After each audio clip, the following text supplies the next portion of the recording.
Good evening. One of the things I love about visiting is it lets me step back in time and see how we all lived centuries ago.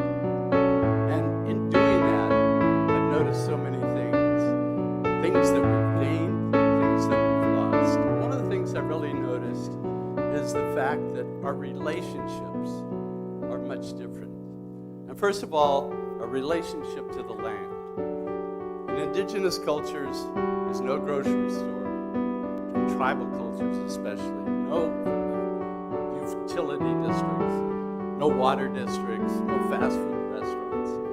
Nothing stands between them and their survival other than their own ingenuity and their own knowledge of the earth. And they have a very intimate knowledge of the earth. And it's always astonished me. This one Hawaiian woman was at the beach, and I met her, and she saw this crab flipping out sand out of the hole, and she said, "The sand's going to the north. There'll be a coming to storm tomorrow." Sure enough, the coming to storm shows up tomorrow. So their knowledge, they're more or less the PhDs of their place on the planet. The other relationship that I've noticed is so tight is their relationship to each other. Again, they don't have the institutions. They don't have Social Security. They don't have IRA or 401k plan. They don't have elder care facilities. They completely depend on each other for their survival. And that produces a real tightness. I've noticed women at a well in Africa, for instance, and they're all sitting around joking and talking. They're nursing their babies, and the woman that needs to go to get the water will take her baby and pass it to another woman. She'll start nursing it. That woman will see her goat run off, and she'll pass the baby to a third woman, and she'll start nursing it. So these kids are getting raised communally. They live in extended families, and that brings a real tightness. The other relationship that I want to talk about tonight is the relationship to spirit. And it's a very strong one. So this is Malik and her great-granddaughter, Yasmina. And they spend all their time together, 14 hours a day working in the garden. And I've seen this in Africa, Asia, South America. And I ask, why are these two people that are so different together all the time? And it's this big age difference. And they said, no, you don't understand. Yasmina is just about coming out of the spirit world, and Malik is just about to go back into the spirit world. So they really do have the most in common. And they literally pray to the spirits of the forests, the mountains, the rivers. They put spirits in everything. Their ancestor spirits are so important to them. So in the beginning, I sort of looked at this as superstition, uneducated, naive thinking. And over the last 30 years, I've slowly changed. And I want to talk to you a little bit about how that change came about. So about 25 years ago, I was doing a project in Tibet on the human rights issue there. And I had the opportunity to go and meet the medium that channels the oracle of Tibet, the Dalai Lama's oracle. And it took place in this little monastery. And there were about 60 monks in there. They led the medium in, sat him down, put this big hat on his head, and a very heavy hat. His face turned kind of red. The monks started chanting and beating their drums. And he kind of went into this trance. And he started talking in a real high-pitched voice. The monks started writing down everything he was saying. And then, after about 5 minutes of that, he fainted, and they literally had to carry him out of the room. And I just watched this, and I was wondering, is this a performance? Did he have a heart attack? But 2 days later, I was able to interview the medium. His name is Tuptim. He was 30 years old at the time. He's 50 now. And he said that he didn't remember a thing that he said when he was in this trance. And he felt very weak right afterwards, for a day afterwards. And so I said, well, how did you become the medium? How did you get this job? And he said, when I was younger, I had started hearing these voices. I started feeling very ill, and I was very confused. In fact, I thought I was dying. An older monk came to me and said, hey, you got a gift. And he taught me how to go in and out of trance. He nurtured me, stayed with me for the whole year. And now he's the Dalai Lama's oracle, the Oracle of Tibet. So 2 years later, I was doing a project for Amnesty International up in the northern part of Kenya in the Samburu area. And I was taking pictures of these people, and my guide turned to me and said, their predictor has told them that you were coming to take pictures of them. And I didn't think too much about that because there I was taking pictures of them. But he went on to say, he said, they also said that she said that you would hide from them. And I said, no, I don't. I'm right in front. I use very short lenses. I'm usually right in front of the person who I'm taking the picture. And that night I was home, cleaning my lenses, packing my bags, and I realized, I had brought my new camera that I'd never used before. It's this panoramic camera. And this is the way I've got to focus that in total darkness. So all of a sudden I thought, well, that's a coincidence. My assistant said, that's amazing. So it was just something we kind of filed away. But I, at that point, decided what I wanted to do is start actually seeking out these people that go into altered states of consciousness in order to heal or predict for their tribes. And that's what I started doing. And so, by the way, here is the woman that was the predictor. And I did take her picture with the panoramic camera. Her name is Psikologi. She's 37 years old, or was at the time, 5 kids. And she had the very same story as the medium, the Dalai Lama. When she was 12 years old, she started having visual hallucinations. She started feeling sick and dizzy. And her grandmother came and said, you've got a talent, and she nurtured her through it. So I literally went around the world and doing my human rights work and started finding these shamans. And the way I would find them, they never introduced themselves as shaman. You would never know who they were unless you asked the community members, who's the healer here, who goes into trance, and they would tell me and lead me to the person. So this is Namid. She's a Mongolian shaman. I'll just show you some of the 40 I interviewed. This is Morgan Ghazi. He's a Navajo medicine man. This is Lindsay. She's a shaman in Siberia, eastern Siberia. Mingatui, a shaman in the Rwani tribe in Ecuador, in the Amazon in Ecuador. And one of the last shaman I interviewed was right on the Pakistan-Afghan border. There's a group of animists there called the Kalash. And there's only 3,000 of them left, and they're surrounded by Islam, and they hold on to their animistic beliefs. And they're very interesting looking. They're blonde-haired, blue-eyed. They say they're the remnants of Alexander the Great's army. And they're very fun-loving, they make their own wine. But I went there because I was told that there was a 6-year-old boy that was being initiated to be a shaman, and I wanted to see him. So everybody I had interviewed up to that point had been a shaman for years, so I wanted to find somebody in that process of initiation. So when I got there, I found, no, he wasn't 6 years old, he was a 60-year-old goat herder up in the mountains. So that's the shaman rumor mill. But anyway, I had taken my 16-year-old son with me as an assistant, and we had to hike for about a day and a half to get up to the top of the mountain where John Dooley Khan here was herding his goats, and he was the shaman for the Kalash people. And again, I asked the same questions. How did you get into this? What do you do for your tribe? He had the same story of hallucinations, being mentored by an older shaman. And the shaman in different cultures induce their trance in different ways. By the way, shamanism is a universal practice. It's the world's oldest spiritual practice. And there's a lot of common denominators. But the way they go into trance can differ. In Mongolia, they beat a drum next to their ear. In South America, they take psychoactive plants like ayahuasca. In Pakistan, they did something that was quite unique. They burn juniper branches.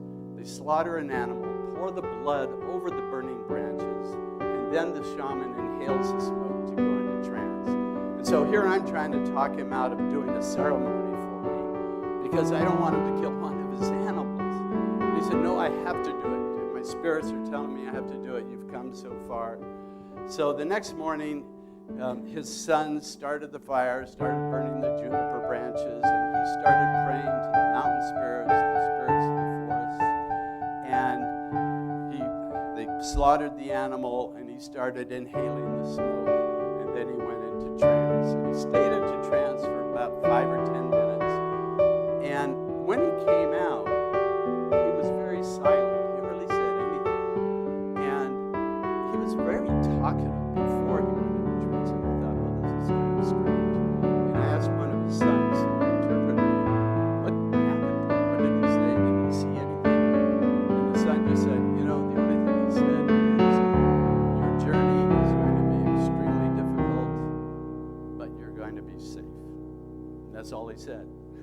So the next day, my son and I took off. We left his campment and walked down the mountain and headed up further into the Hindu Kush mountains.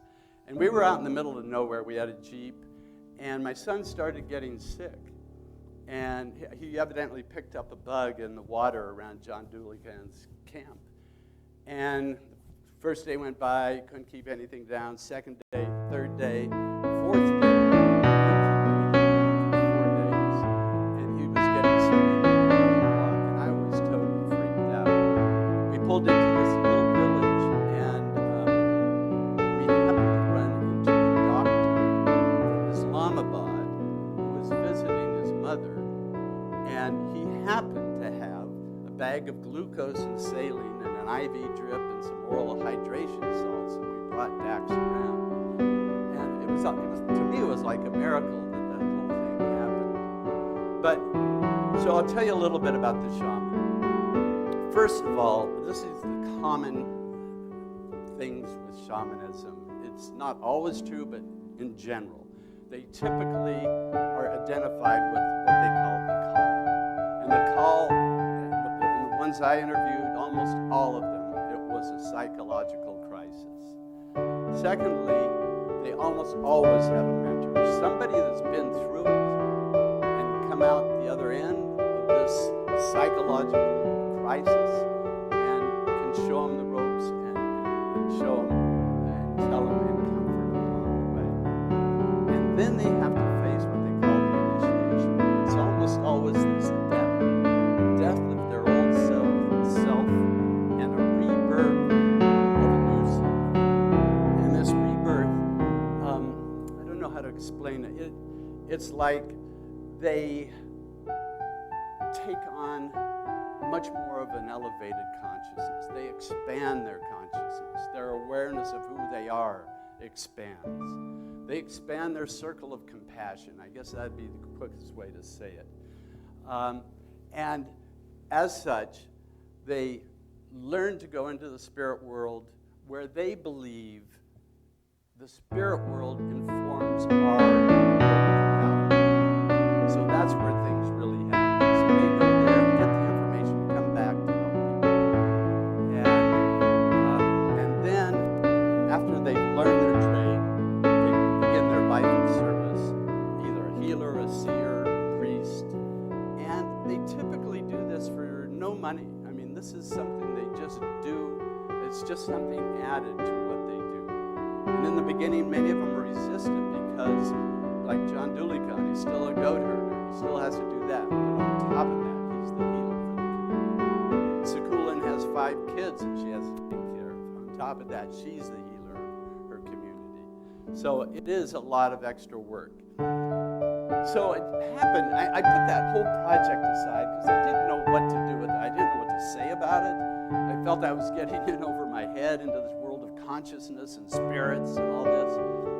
But a year and a half ago, I met a young kid who had one of these psychological breaks. I just want to introduce you to him just a moment. It was just this total shattering, and my mind just opened, and I started thinking of all these different things.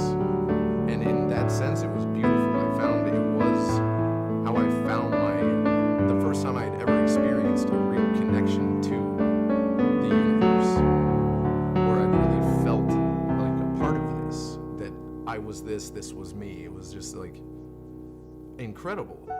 And so simple, yeah, just absolutely amazing. And then I kept going, and then I went way too far, and then it got scary. It was just kind of like a panic, I don't know, put some medication in this kid and just hope for the best, but it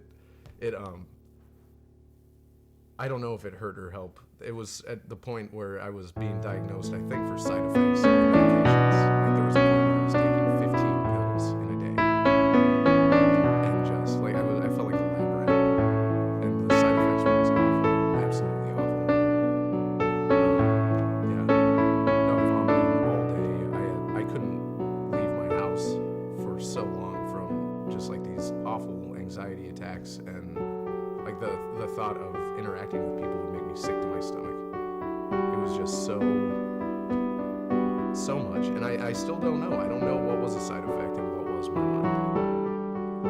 So Adam was on drugs, on pharmaceuticals for about 4 years, and he was having such a hard time that he decided to go cold turkey, cut him off, and did a Vipassana meditation retreat. And for those of you who don't know what that is, they come in various forms, but this one was 10 days silent meditation, 10 hours a day. It was very rigorous. I did one just to see what it was about, and it was one of the harder things I did. And that he was able to stabilize himself. And he got a job at Whole Foods Market, which he hadn't been able to do before. And he started having what he called synchronicities, where he'd have a thought and the thing would happen. And by the way, he's very psychic. He has very strong healing potentials. But he has no confidence in what's happening to him. There's no one that's been able to conceptualize it for him. Anyway, he had these, and he decided he needed to go back and do another Vipassana. Well, they learned that he had this history of mental illness, and they sent him home. So the one avenue that he could have gotten relief from cut him off because of the stigma of his mental illness. So Adam isn't alone in this, by the way. There's having bipolar, schizophrenia, depression, any of these psychological episodes. There's some statistics from the National Institute of Mental Health. 1 in 5 of us will suffer a psychological crisis in their lifetime. And by the way, that's a rising figure right now. The other thing is 1 in 20 will become disabled because of it. Another interesting fact about this phenomenon is 50% happens before the age of 14. By the way, most of the shaman happen either in their adolescence or in their teenage years. 75% before the age of 24. So it's more or less a phenomenon of young people. So here's the difference in cultures that I notice. The shaman's advantage. One, they have a cultural context. The physiological crisis, although it's difficult, it's believed to be, they put it in a positive light. It's something the person's going to come out of and be stronger in the end and have more abilities in life. The other thing that's a big advantage is it's not stigmatized. I mean, if you have the stamp of mental illness or on your dossier or whatever, you're not going to get a job. It's not like having diabetes or even cancer. It's one of the most stigmatized things that can happen to the person in our culture. And especially if some kid is having these visions and he's not knowing what's happening to him, and the doctor comes and says, "You're broken," and you are this, you can imagine how that adds to the problem. So the other thing they have a mentor, they have somebody that's been through this process that can take and hold their hand and say, listen, I know what this is all about, and this is how you do it. And the third thing is a huge advantage is they have a community that buys into what they've gone through. And not only that, they have an outlet for their talents. And many of these people have specific talents that the normal person doesn't have. So that's what is an advantage if you're in one of these indigenous communities. I don't know if you heard the recent TED Talk by a woman by the name of Eleanor Longden. Has anybody heard that one? It went viral. She did it a couple of months ago. This is a young woman. When she went to college, she started hearing voices. And she said, my nightmare began when I told my roommate I was hearing voices. The roommate said, you better see a doctor. So she went and saw the doctor. The doctor said, you better see a psychiatrist. She went to see the psychiatrist. The psychiatrist gave her the label, schizophrenia, put her on medications. By the way, these medications suppress the symptoms. They don't get it. And she said, from that point on, she was spiraling. You ought to listen to her video on how she brought herself out of it. She eventually got to the point where she said, I realized that these voices were helping me resolve this old childhood trauma of sexual molestation. But it took her and a couple of friends that believed in her to get her out of that hole that she had gone down in because of that stigma. So, if you do have one of these issues, if one of us does have one of these issues, we go to somebody. The common method of treatment is to suppress the symptoms with pharmaceuticals. So with Adam, we've been following him. So I've been posting this on the blog for the last year and a half, how he's doing. By the way, he's homeless now, like so many of them. And we've started interviewing professionals that take a whole different approach to this problem. And in fact, some of the psychiatrists, psychologists we've interviewed, and we're posting them as well, claim or like to label many of these instances, not all of them, but many of them, as spiritual emergencies. And they believe, just like I do, if you hold these people, if you don't stigmatize them, if you don't scare them with a label and tell them they're broken, and if you give them a place of support, the psyche itself is self-healing. It will take them and it will eventually work out whatever is going on with them, and they'll typically come out at a higher level of awareness and consciousness than they went into the first place. There are many people that believe, that we've interviewed, and cultural historians, cultural anthropologists, species right now is in crisis. You look at the environment, you look at the economic system, you look at what's happening with our continual wars, and we're being asked to raise our consciousness to a whole different level. And so I just want to end with this statement from one of our most famous scientists. And I love this statement. He says, or this quote, we human beings tend to experience ourselves as something separate from the whole we call the universe.